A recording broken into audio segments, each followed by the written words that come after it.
வணக்கம் நண்பர்களே, முக்கியமான டிபேட்டை பற்றி இந்த வீடியோவில் நம்ம பேச போகிறோம். சமீபத்தில் சாணக்கியா சேனலில் பாண்டே சார் அமர் பிரசாத் ரெட்டியை நேர்காணல் எடுத்திருந்தார். அமர் பிரசாத் ரெட்டி அவர்கள் சமீபத்தில் தான் பிஜேபியிலிருந்து விலகி அண்ணாமலை இயக்கத்தில் சேர்ந்தார்.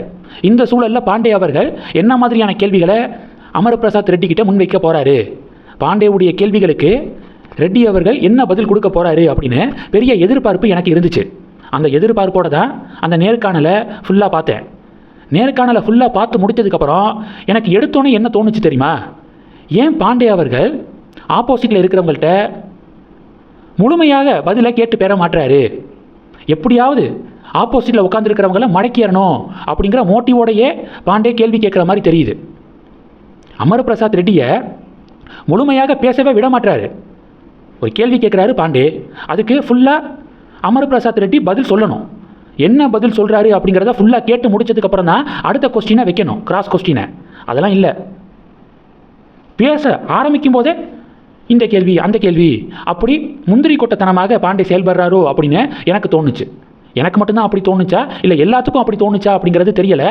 தோணியிருந்தால் மறக்காமல் கமெண்ட் பண்ணுங்கள்.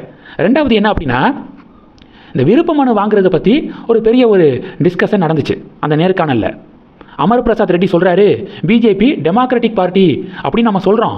ஆனால் ஒரு தொகுதியில் வேட்பாளர்களை களமிறக்கிறதுக்கு முன்னாடி அந்த தொகுதியில் யாருக்கெல்லாம் போட்டியிட விருப்பம் இருக்குது அப்படின்னு விருப்ப மனு வாங்கணும்ல.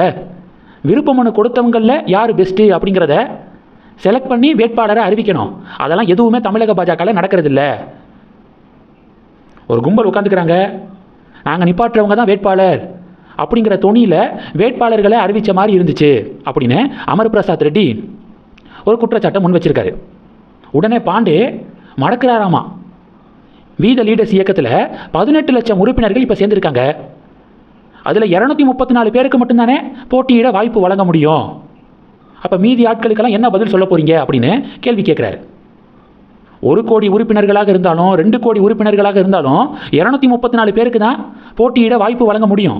அந்த 234 பேரை எப்படி செலக்ட் பண்ணுறோம் அப்படிங்கிறதா முக்கியம். விருப்ப மனு வாங்கி அதில் யார் பெஸ்ட்டு அப்படிங்கிறத ஆலோசனை நடத்தி வேட்பாளராக அறிவிக்கணும். அதுதான் டெமோக்ராட்டிக் ப்ராசஸ்ஸு.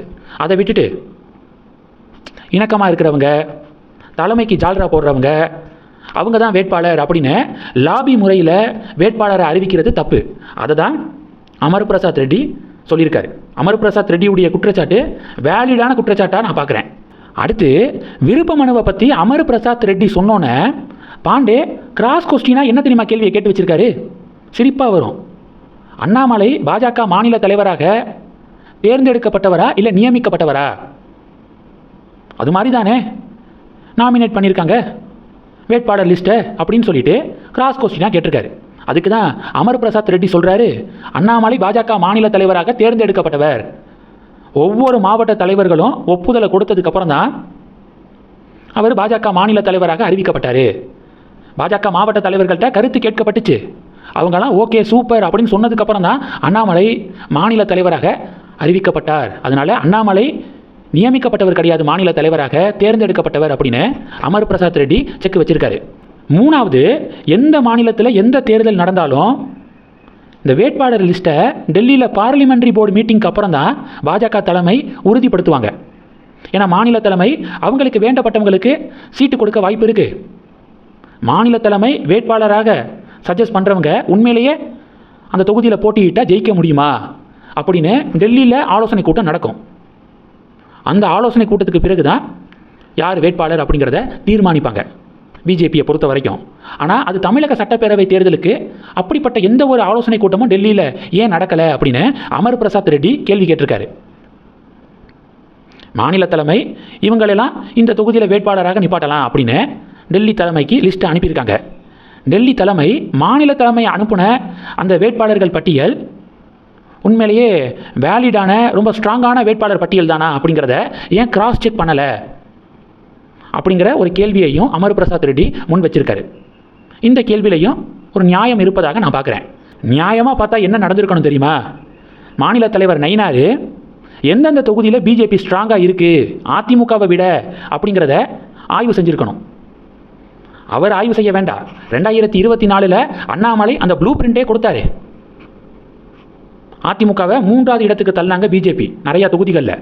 அந்த தொகுதிகளையாவது அட்லீஸ்ட் பட்டியல் போட்டு அதை அதிமுக கிட்ட கொடுத்து இந்த தொகுதிகள்லாம் எங்கள்கிட்ட கொடுங்க அப்படின்னு சொல்லிட்டு கேட்டு வாங்கியிருக்கணும். அதை பண்ணலை. அதிமுக கொடுக்கக்கூடிய தொகுதிகளை கேட்டு வாங்கிக்கிட்டாங்க நயினார் கும்பல். அந்த 4 பேருக்கு மட்டும் வேண்டப்பட்ட தொகுதியை வாங்கிட்டு மீதி எல்லாத்தையும் எது கொடுத்தாலும் பரவாயில்ல அப்படின்னு வாங்கிக்கிட்டாங்க. இது பிரச்சனை நம்பர் 1. கிடைச்ச 27 தொகுதிகள்லையாவது வேட்பாளர்களை ஸ்ட்ராங்காக நிப்பாட்டியிருக்கணும். விருப்ப மனுவெல்லாம் கேட்டு வாங்கி போட்டியிட விருப்பமானவங்களில் யார் ஸ்ட்ராங்கு அப்படின்னு சொல்லிட்டு இன்டர்வியூவெல்லாம் நடத்தி அப்படி வேட்பாளர்களை போட்டிருக்கணும். அதுவும் பண்ணலை. அப்படி வேட்பாளர்கள் செலெக்ஷன் நடக்குதா அப்படிங்கிறத டெல்லி தலைமையாவது கண்காணிச்சிருக்கணும். எல்லா மட்டத்திலையும் ஃபெயிலியர். அதை தான் அமர் பிரசாத் ரெட்டி பாண்டே நேர்காணலில் சொல்லியிருக்காரு. அதை பாண்டே அக்செப்ட் பண்ணிக்கணும். ஆனால் சம்பந்தமில்லாத கிராஸ் கொஸ்டின்லாம் கேட்டு எப்படியாவது மடக்கிறணும் அப்படின்னு பாண்டே முந்திரி கொட்டத்தனமாக செயல்பட்டிருக்காரு அந்த நேர்காணலில். உங்களுடைய பார்வைகளை மறக்காமல் கமெண்ட் பண்ணுங்கள். தொடர்ந்து கணக்கில் இருங்க. அடுத்தடுத்து நிறையா பதிவுகளை பார்க்க போகிறோம். நன்றி. ஜெய் ஹிந்த்.